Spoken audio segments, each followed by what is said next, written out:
Welcome back to another episode of the MadButterzz Method. And this one is all about the Takedown and Covert Takedown. I did two this time around. Now, the difference between Takedown and Covert Takedown is all to do with just basically alarms. Now, basically, you just don't want to set off the alarms. Simple as for when it comes to the covert one. So if you take on a normal takedown mission, even if the alarm goes off, they ain't too bothered. But when you go to do the covert one, then it will completely void the mission you're doing, and you just basically it'll fail, and you'll get no pay. You may even get fined, depending on the faction you're working for, basically. But saying that, it's not too that bad in a sense, depending on who you're going to kill and where they are. I had it lucky in this one because my covert target was actually one of the security officers and they were outside. So yeah, that was a bit of safety that way. But sometimes it's all about ones that are inside buildings and you've got to draw them out, which is actually at the first of this video. Although this time around I actually took a bit more of a risk by breaking in and going after my target. Now, doing this mission, I'm actually using the same sort of loadout set as what I used in my previous video to do with the restore missions, because basically using the Manticore, can't remember his bloody name, it's the Manticore rifle one, which is basically looks like a sniper rifle. The plasma thing from that is brilliant because you can take down your target, providing the shield's down and they're not looking. If you shoot them, hit them that once, they are down and out. Yeah, you can just do that and run like hell. Simple as that. If the shield's up, then you're going to have to use 2 shots, but there's a possibility that others might actually hear it go off, or all the commotion, and things could go south pretty damn fast. Speed restrictions are now lifted. Flight control out.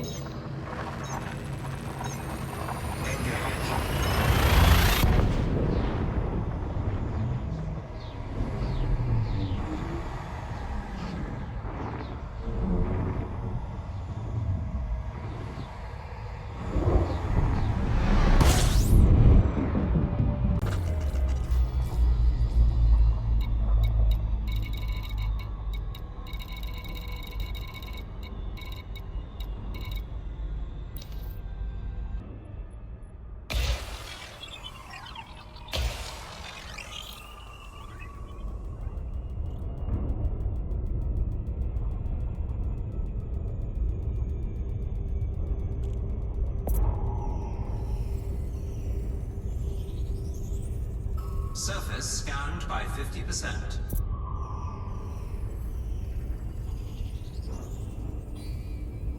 Surface scan complete.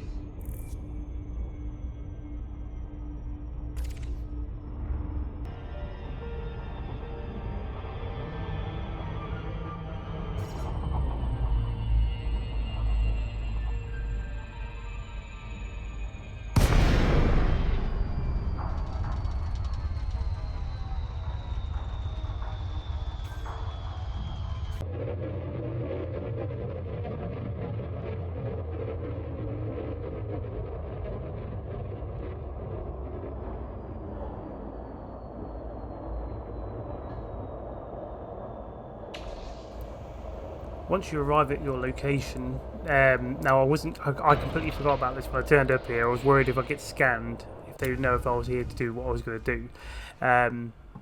But you'll find that later on in the back end of the video that doesn't actually, they just scan you, they don't know what you're doing. I'm assuming if they scanned you after you did your murder, maybe it might trigger off in the alarms or something like that. Because in other missions, like certain settlement raids and stuff, if you turn up and you get scanned, they know you're there to eliminate them. So some missions vary in different things. But yeah, so if you're on a takedown mission, far as I'm concerned, if you get scanned, they have no idea what you're doing. They just think you're just turning up and looking suspicious, obviously, really, because they have no idea who you are. Now, you could spend countless of times looking for your person, your target, and all this lot, and that can be a pain in the ass. So what you want to do is look for a computer terminal that is on the outside. Unless you feeling risky and you break inside somewhere looking look for one of these terminals, and once you find it, you want to look at the staff list, and the staff list will highlight obviously all the people there, and you'll see mine's on top of this one. You can see like the globe symbol on it, being blue I think as well. So once you see that, you'll know who your target is, or if you just go by the name on the top right corner, once you highlight it, it'll be on your compass and show like that on the scanned. And basically you make your way over to where your target is. Now for me this one was interesting because I thought, oh, I'm going to make a mess of this, because this guy is in a power station which is connected to the command building. And I was like, that's going to be interesting how I'm going to get in there without getting in trouble. And lucky for me, I actually didn't do too bad. Now, you could risk using your scanner and try and steal or clone somebody's identity in-game. But obviously, if you get scanned by security forces and they find out that you've got basically a cloned profile, that can set up the alarms. But if you're about to get scanned, you can ditch that data pretty damn quickly with the quick wheel. So if they're scanning you, quickly before they even scan you, if they stop you, quickly ditch it. But for me, I had to basically hope for the best, because mate, he was walking away, couldn't get to him either, so I thought, damn it. So I had to risk it by using the Maverick tool, taking out the panel, and then using my power transfer little device and setting it to overcharge. And overcharge is fine, or overload mode, whatever they want to call it. Once you do that, it'll open the door, and then I just have to make my way to find my target. Now, same here again, couldn't quite scan through the window on this one for some reason, but I ended up just basically risking it for a biscuit for the noise and commotion. So basically, same again, I cut off the panel. Once the panel is obviously cut off, I'm going to end up using the overload mode again to overcharge the door, because obviously I haven't got any permissions to be in here. So once I did that, it was a move my ass kind of mode. Get the rifle out, spot him, take him out and go. And there you go, yeah, you have it. I'll make a run for it. No alarms actually went off, no one saw me. I was surprised that guy didn't want to. I think only security people will scan you, will stop you for any kind of scans.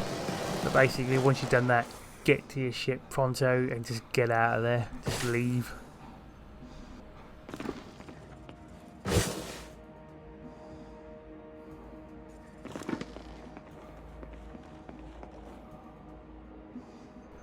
So once I get back to my ship, and then I'll just head off to my next target. So these ones you could just technically chain up a bunch of missions if you got them available, and then just travel to each one to go back to that one station.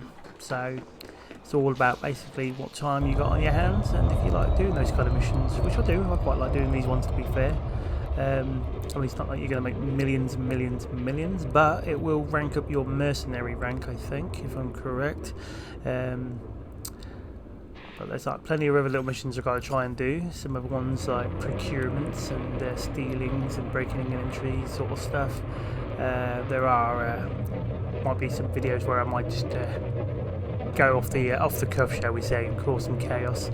I haven't seen the Omnipol Popo yet, as they call it, the old new police thing. If I decide to go on the dark side of missions.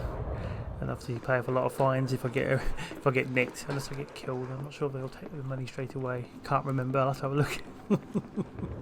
look. So same again, when I turned up to this mission, in general I thought the covert one would have the guy hiding in a building, being a bit more risky. But I had lucky in this one. And as you're about to see, I'm being targeted, well, for basically security. So, when that message comes up, just don't move. I mean, you can rotate your head around, but just don't walk away. Just let him scan you, and you'll be fine. Because if you start running away, you're instantly guilty, and they'll start shooting at you. Alarm bells will ring, and that could basically spoil your mission. Luckily for me, now when I turned up here, it was a bugger to find one of these terminals, because they're all like practically inside buildings. Well, especially around one of these types of settlements. For this target, I had it lucky. He was, or was it she? Yeah, sorry, she. She was security, and she was basically outside near the hab area. So I had to journey over there to another scan. I was like, what? What? Look, honestly, I'm an upstanding citizen. I'm not here to cause trouble. Clean. I told you. You'll be fine.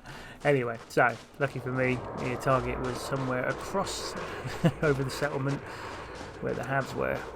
And luckily she was patrolling pretty much far away on her own. Nobody else was near her, so I had this one quite lucky.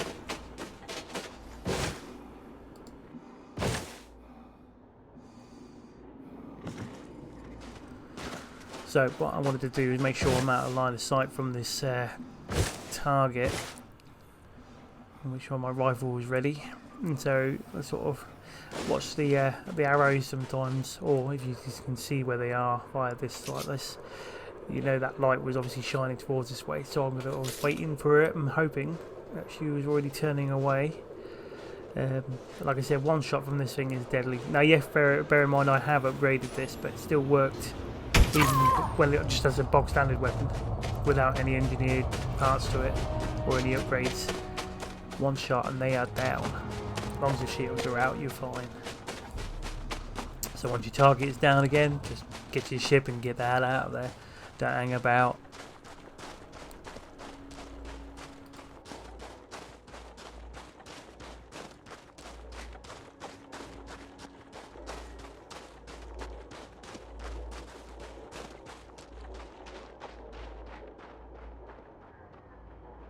Normally I'm flying around in the Mamba, or as I like to call it, the Mambalorian, with the same paint sort of job as this Anaconda I've got. But I've got this Anaconda, it's been sat there, and I've got to use it. It can jump just a bit actually further than the Mamba, I believe, where I've got it. The Asp Explorer I've got, which I normally use for like long range stuff, because it's about 60 light years to jump. But I use the Anaconda because I've got both the Scarab and a tank on it, the Scorpion. So, you know, this jump doesn't jump as far as the Asp does, but 40 or 50, whatever I can do with the jump with this, it's still just as good. Feels nice turning up in a massive ship, to be fair, out on my little missions, doing different things. But with the bigger ship, this is why I can get little camera footages like this, because I refuse not to have the auto dock, let alone the Super Cruise Assist on either, when I'm using the Anaconda, because of the amount of the amount of rooms and modules space I have to use it. I can't go nowhere. I hate trying to fly a big ship like this for a letterbox like that. That would do my nutting. The amount of times I've gone smacking into that. At least if I let the AI do it, I can blame them for messing it up if it goes wrong. That is my excuse for that. But yeah, smaller ships, I can quite happily do it myself. Fly through those bits, I'm a bit more confident that way. The only downside with a big ship like this has been quite a bit actually engineered now, is the rebuy costs. It's a lot of money. And as you'll see, once I've handed these missions in, again I'm going for engineering parts, but the things go up quite quickly now into like cordial for my reputation. Sometimes you can do quite a lot for the same factions, and it will go straight into like friendly. So you'll rank up quite well doing some of these things, especially if you're making these factions happy with whatever you're doing. Oh yes, come to an end of this one now. I've got to plan out what actual next missions I'm going to do and other things. So hopefully catch you on the next one.